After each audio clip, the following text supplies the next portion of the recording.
Around the brain is this barrier that protects the brain. It makes sure that the wrong things don't get in. It makes sure that the good things stay out.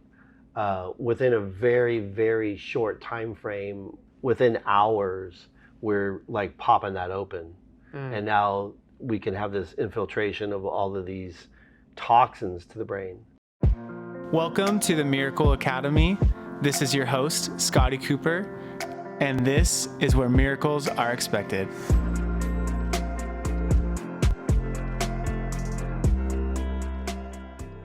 Welcome to the Miracle Academy podcast. I'm your host, Scotty Cooper. Today I've got Dr. Cooper with me today. Today we're talking about the parent's guide of the 12 concerns after concussion. There was a lot of things in here that I did not know, so this is a great episode to take notes on. Yes, it is. It's a great note taking for you and the things to share with your doctor. Right, absolutely. So let's go ahead and get started. Okay. So number one, with concussion, within about 3 hours, up to about 7 days, there's what's called intestinal permeability. What that means is the intestine, if you can think of the intestine being like a balloon arch, then this impact is almost like taking a dart and popping the balloons. The inflammatory cascade, the mucosal atrophy that happens, the gastrointestinal problems, and the concern here is that there's what's called the gut-brain axis, which we'll talk about in just a second. But we're really having a great, huge effect on the gut-brain axis. We want to be aware of this because we want to be careful about what we're trying to feed these people, because junk foods and foods that have like no nutritional value are really going to be make this problem significantly worse. got it. All right, so the second one. So the second one, number 2, is about the processing of the intestine. And so now we're talking about the gut-brain connection, the production of digestive enzymes, the ability for the body to make this full digestive process. You've heard of a condition that's called irritable bowel syndrome, or IBS. Yeah. A huge percentage of people that suffer with IBS actually started with a concussion, right? Because we've now dysregulated, we disconnected the gut-brain connection, right? So when parents are talking to the doctor, we want to be checking the stomach and the small intestine and the pancreas and the large intestine. We want to make sure that this person's having a regular bowel movement. We want to keep foods in there that are not going to damage that gut-brain connection. Got it. Number three. Number 3 is really about the immune system, because in a very, very short time frame, the immune system becomes extremely vulnerable. And so we find that these people end up getting sick, and whether it's a cold, whether it's a fever. I noticed with our children that younger in life, if they hit their head and I did not attend to that with a chiropractic adjustment, within 24 hours they would have a fever. Wow. And it happened every time until I figured that out. Right? I think we just saw a patient recently like that, right? Yes, we did. That we figured out that there was a concussion in front of it. Right. And then her immune system was weakened and then ended Right. up with another problem. Right. Exactly right. Cool. Number 4. Number 4 is about the blood-brain barrier. So the blood-brain barrier around the brain is this barrier that protects the brain. It makes sure that the wrong things don't get in. It makes sure that the good things stay out. Within a very, very short time frame, within hours, we're like popping that open. And now we can have this infiltration of all of these toxins to the brain. Got it. Now, one of the toxins to the brain, several of the toxins to the brain, one would be caffeine. One would be sugar. That's probably one of the biggest ones. Yeah. Essential or non-essential oils, so like things that are deep fried. Mm-hmm. The problem with the damage to the blood-brain barrier is that now we're not protecting the brain from those things. So neuroprotection becomes critically important. But in the most common scenario, person gets injured, let's say it's in an adult, because we know that like 71% of adults that went to the ER that were over 65 Mm-hmm. happened because they fell and hit their head. Wow. But what do you think, after the hospital checks them out, and that's appropriate, but what do you think the number one thing that's prescribed to those people would be in that scenario? I would guess they would probably tell them to go home and take Tylenol. Take Tylenol. So Tylenol, made of acetaminophen, has a big problem with this blood-brain barrier because the Tylenol itself, acetaminophen, actually punches holes in that blood-brain barrier as well. Wow. Yeah. What heals that blood-brain barrier is glutathione. Mm-hmm. Where do you get that? Dark green leafy vegetables. Got it. Yep.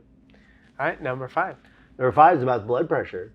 So what we know is those people that suffer with a concussion will absolutely have blood pressure abnormalities, whether they have high blood pressure or low blood pressure, or blood pressure that can't keep up with them when they change positions. So they could be lying down, stand up, and get like vertigo, or what we call orthostatic hypotension. Yeah. So blood pressure has a real high impact, and without that being evaluated, that could be a really long-term problem. Got it. Mm-hmm. Number 6. Number 6 is about the adrenal gland and the hormones around the adrenal. So the adrenal gland makes 2 primary chemicals. Number 1 is adrenaline, and number 2 is noradrenaline. Adrenaline is your fight or flight. It's how well you handle stress. Mm-hmm. So you're going to find these people just absolutely don't handle stress. They're not working in the frontal part of their mind where we perceive everything and see everything as it is in the world. They're working in the brainstem, which is everything's cataclysmic. Yeah. Right? It's all about trauma. It's all about survival. Right. Everything's like an overwhelm. Yeah. And I think the statistic, somewhere between 25 to 100% of people that have had a concussion Mm-hmm. will suffer with this adrenal insufficiency. So adrenals handle stress. Adrenals keep you from getting dizzy when you change positions. Uh-huh. Adrenals keep the pupils of your eyes constricted in the bright sun. Yeah. Adrenals, the other aspect of the chemical, the noradrenaline or norepinephrine, keeps you from having anaphylactic reactions. So you've heard of like, a child that eats a peanut and then they go into like, an anaphylactic reaction. Yeah. Right. So all of those types of things, those are all created by the adrenal gland. Hives, welts, itchy, things that like the drug that you would be familiar with or people would be familiar with would be called Benadryl. If they need Benadryl, they've had an adrenal problem. Got it. So now what's above the adrenal though is the pituitary gland, and very commonly the pituitary gland is also affected by this. We might talk about that in just a little bit. Number 7. Hydration, absolutely. So when this happens, there's a great deal of inflammation. We need to get that inflammation out. Mm-hmm. How we get that inflammation out is, number 1, don't dehydrate the body. So just if you spilled poison on your driveway, you'd squirt it down with a hose. Mm-hmm. Same thing, when we have this overwhelm of inflammatory product being created, we need to hydrate the body. Mm-hmm. Our recommendation is half of your weight in ounces, as long as there's not congestive heart failure or kidney problems. Yeah. That would be number 1. And number 2, we're going to avoid any type of dehydrating food or drink. That's coffee, tea, chocolate, soda, energy drinks. Mm-hmm. They're out. Number 8. Fat consumption. So when we consider that the brain is predominantly fat, Mm-hmm. there's several different types of fats that we can have in our diet and in our world that can either aid in this healing or really compromise this healing. Yeah. So the oils and fats that we want, it's avocado and fish oil, olive oil, or coconut oil. These are really good choices. The oils we absolutely want to avoid, the 3 C's, corn, cottonseed, and canola. Okay, the 3 S's, sunflower, safflower, and soy, soybean oil. Palm, peanut, and grapeseed, we call that rated PG. All of those oils, the 3 C's, the 3 S's, rated PG, those take your body 142 days to break those down. Wow. Okay. Now, if this person happens to be using a petroleum-based product like Vaseline or chapstick, or they're running like scented candles in the house, that's like 7 times worse. Right? So your toxicity to the brain is going to be hugely impacted by those oils. Those have to be addressed. Got it. And then if you want to click here too, you can see the video we had with Dr. Ange where she talks about all those oils. Oh yeah, she did an amazing job. Yeah, so that's a great resource for you to remember those. Yeah. Number 9. Number 9 is what's called priming. Now, the part of the brain we're concerned with is, it's a technical term and it's called microglia, right? But that's part of the brain cells. But priming is when there's an impact for something that then has an effect on something else. Okay. So that phenomenon where that exposure to that stimulus could be from age, it could be from health status, it could be from infection, it could be from environment, it could be from trauma, it could be from other stimulus. But the problem is that those subsequent influences can greatly negatively affect the healing process. Got it. Okay. So, when we think about like additional traumas, when we think about, we already said that the immune system is going to become weakened. Well, when the immune system becomes weakened, that person has a higher potential of having an infection. I would do everything in my power to prevent that, because an infection will do microglial priming. It'll make this problem worse. Got it. The other concern we have is that when we look at this, that condition can happen not just in the days and weeks afterwards, but this could happen months and years down the road. Number 10. Number 10 is about the injured neuron. This has to do with how the information is being sent from the one part of the neuron to the other, and how the synaptic connection will break, and how the tubules themselves will disband, and the release of these different poisonous chemicals that will then seep and destroy those other nerve cells. Got it. How we fix that is 2 things. Number 1, we have to evaluate the outside cell wall of that nerve cell. So that nerve cell has its own level of protection, almost like a doorman. Right? We talked about the doorman principle, right? Well, what's the doorman principle? You don't let things in that shouldn't be there. Exactly, because what's it easier? Easier to keep them out, or easier to get them out once they're in? It's much easier to just not let them in. Exactly. That's exactly right. So that's number 1. Number 2, what we have to do is we have to empower that cell. So we empower that cell by rehabilitating the mitochondria. Now, mitochondria are the powerhouse of the cell. So the thought's really simple. You've got a cell phone. Yep. How powerful is your cell phone? Well, with me using it, real powerful. With you using it, really powerful. How powerful is, say, Charlie, our producer's cell phone, when his phone goes dead? Like a minute before this video? Like about that minute before the video. Not very powerful? Not very powerful at all. I mean, almost useless, correct? Right. When a cell becomes powerless, it's essentially useless. Yeah. It's now susceptible to anything, right? And that's where the damage happens. Got it. Now, one of the really cool things about correcting these things and understanding the injured neuron, understanding we need to fix the mitochondria, is to understand a little bit about the mitochondria just a little deeper, because the mitochondria is the powerhouse. But if you opened it up, sitting inside of it are these things, we could think of them like batteries. Okay. They're called ribosomes. Ribosomes are the batteries that actually empower the mitochondria. Ribosomes are very interesting. Because what makes a ribosome different than every other cell in our body is that it doesn't use DNA as a genetic code, it uses RNA. Why is that significant? Because bacteria use RNA. When we look at something like an antibiotic, how does an antibiotic, how can it scavenge the body and only find bacteria? How can it do that? Yeah. Any idea? I think it looks for the RNA. That's exactly what it does. It's an RNA scavenger. And predominantly what it does is it searches through the body and finds RNA. And when it finds it, it destroys it. So what if you destroyed all the batteries inside of the mitochondria? They're not going to work. It's not going to work. And is there going to be any way to rehabilitate that? Without knowing you, probably not. Probably not, exactly. So now here's even your connection on a long-term process with extended amounts of antibiotics.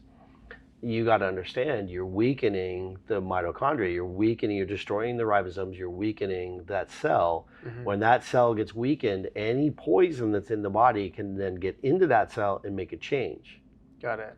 Now, when the outside of the cell looks like every other tissue and the inside is doing something completely different, that by definition is a tumor cell or a cancer cell. And this is really the connection between antibiotics and even when you want to start talking about susceptibilities to cancers. But the question I have for you is, in the general population, there's a lot of antibiotic use, agreed? Right. But where else do you think we would find antibiotics that might be hidden? In food, like meat? Right.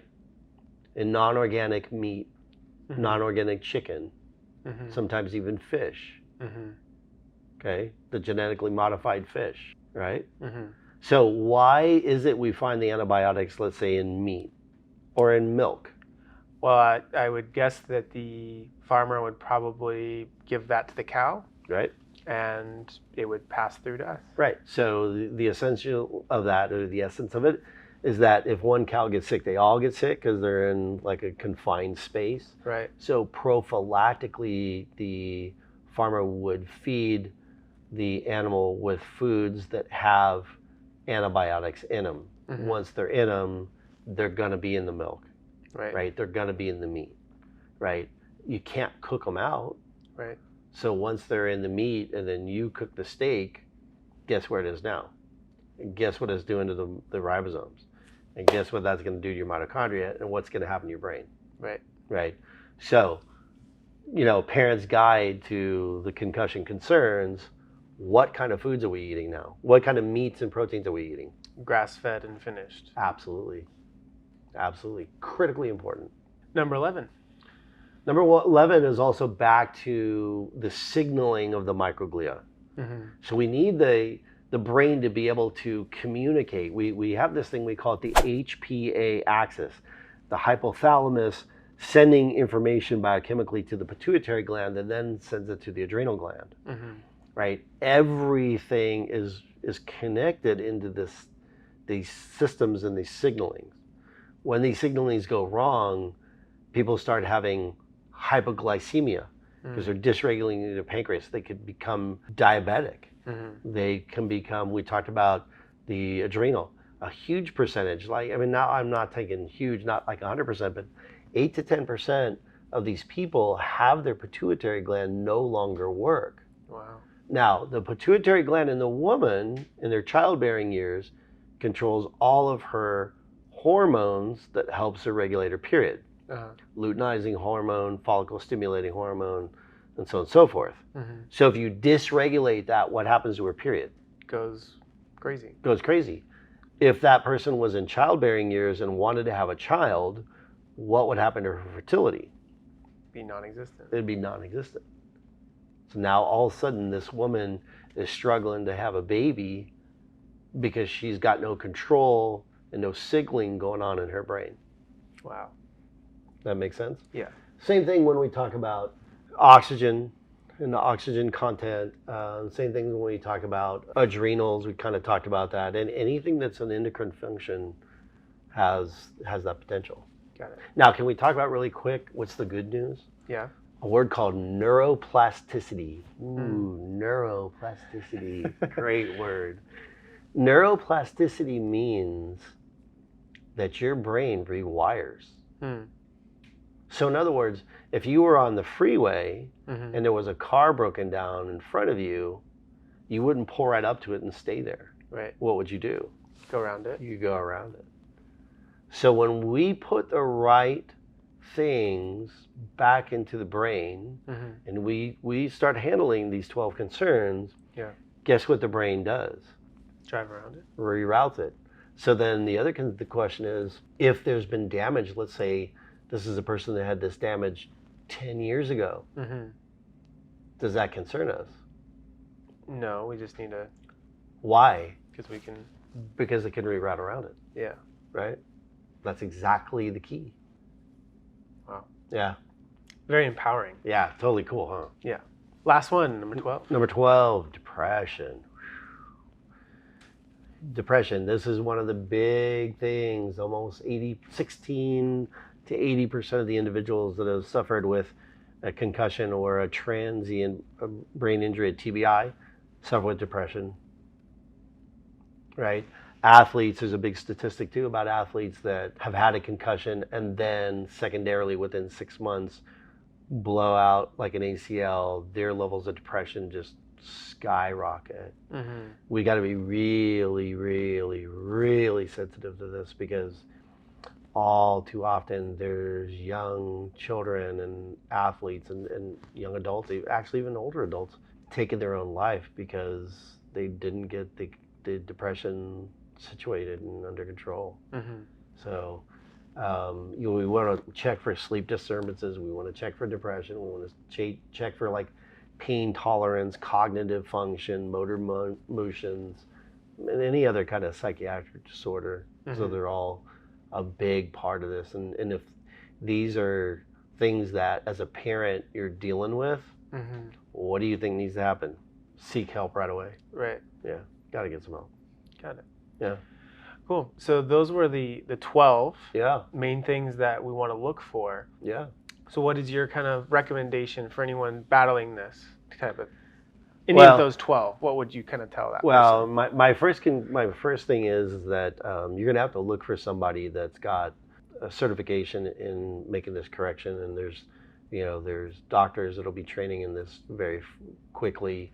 For our particular practice, we have people that come from around the world, right? And right now there's not as much travel. I mean, people from all around the United States. I mean, most recently we had a young woman from outside of Pittsburgh, a young man that was in New Hampshire. So we've had people travel from pretty much all around the United States. I think we have a child coming from like New Mexico sometime soon.